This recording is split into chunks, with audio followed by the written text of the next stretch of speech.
Assalamualaikum warahmatullahi wabarakatuh. Sahabatku yang dirahmati Allah Subhanahu wa taala, hubungan intim antara suami dan istri adalah salah satu anugerah yang diberikan oleh Allah dalam kehidupan berumah tangga. Banyak pasangan yang memungkinkan menganggap hal ini hanya sebagai bentuk pemenuhan kebutuhan biologis semata. Padahal, jika ditinjau lebih dalam, hubungan intim memiliki nilai ibadah yang sangat besar. Dalam kitab Fathul Izzar dijelaskan betapa pentingnya menjaga keharmonisan hubungan suami istri melalui pertemuan yang penuh kasih sayang dan cinta. Berbicara tentang hubungan intim, tidak bisa dilepaskan dari konsep sakinah mawaddah warahmah yang menjadi tujuan dari sebuah pernikahan. Melalui hubungan yang halal ini, pasangan suami istri tidak hanya memperoleh ketenangan jiwa, tetapi juga mendekatkan diri kepada Allah. Bahkan dalam sebuah hadis riwayat Rasulullah SAW pernah bersabda bahwa setiap hubungan yang dilakukan suami istri dengan niat yang benar akan menjadi pahala. Bayangkan sahabatku, setiap kali Anda dan pasangan bersatu dalam hubungan intim, itu menjadi amal yang dicatat sebagai amal ibadah. Mengapa demikian? Karena hubungan ini bukan sekedar memenuhi hawa nafsu saja, melainkan bagian dari menjaga kehormatan, memenuhi hak pasangan, dan memperkuat cinta di antara suami istri. Kitab Fathul Izzar memberikan banyak panduan tentang adab dan etika hubungan intim. Di antaranya adalah pentingnya memulai dengan niat yang baik. Sebelum memulai, dianjurkan untuk membaca doa agar hubungan ini diberkahi dan dilindungi dari gangguan setan.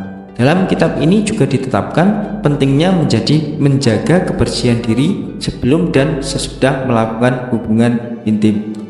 Selain itu, kitab ini menjelaskan bahwa hubungan intim adalah salah satu cara untuk menjaga kehormatan pasangan dan menghindari mereka dari perbuatan dosa. Rasulullah SAW pernah menjelaskan bahwa seorang suami yang tidak memenuhi kebutuhan istrinya atau sebaliknya dapat menyebabkan terjadinya ketegangan dalam rumah tangga. Oleh karena itu, memenuhi hak pasangan dalam hal ini adalah salah satu bentuk tanggung jawab yang harus dilakukan dengan penuh keikhlasan.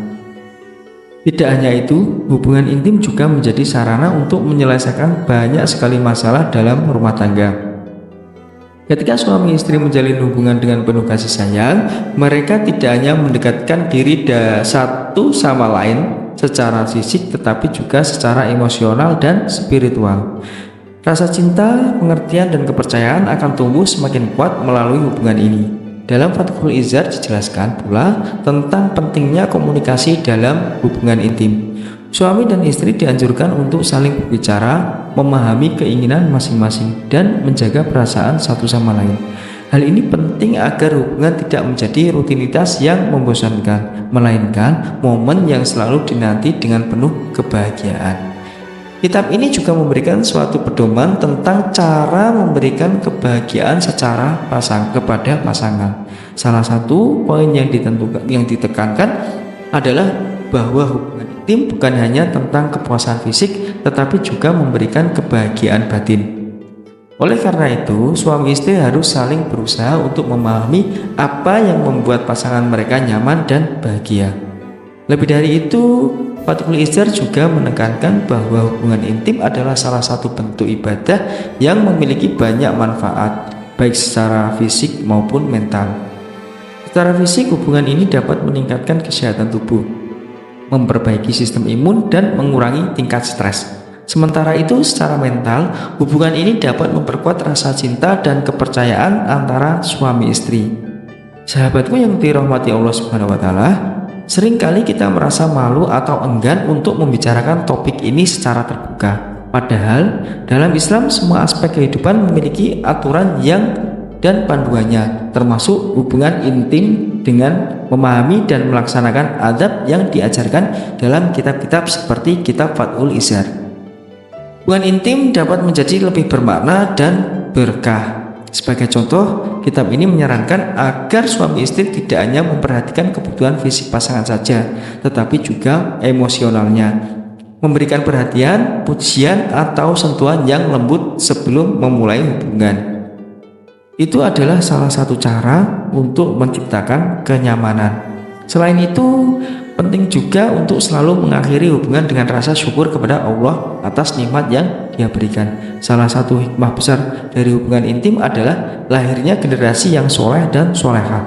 Anak-anak yang lahir dari hubungan yang didasari cinta dan ibadah memiliki potensi untuk menjadi penerus yang bermanfaat bagi umat. Oleh karena itu, setiap kali Anda dan pasangan melakukan hubungan, niatkanlah untuk mendekatkan diri kepada Allah dan memohon agar dikaruniai keturunan yang menjadi penyejuk hati.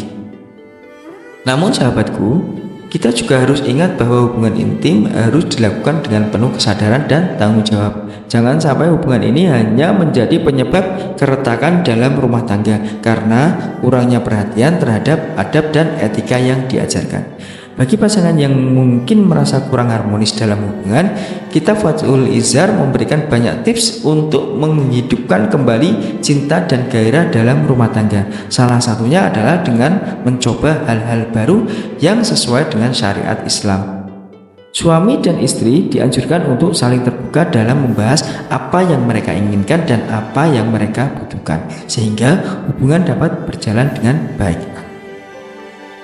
Pada akhirnya hubungan intim bukan hanya soal fisik semata, tetapi juga soal bagaimana sih suami dan istri saling mencintai dan saling menghormati, dan juga mendekatkan diri kita kepada Allah Subhanahu wa Ta'ala.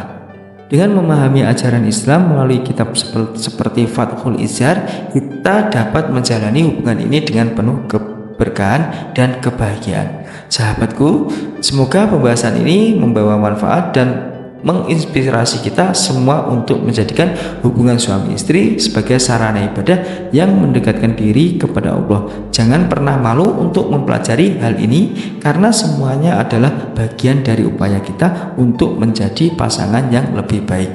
Demikian pembahasan ini, semoga menjadi berkah untuk kita semua. Wassalamualaikum warahmatullahi wabarakatuh.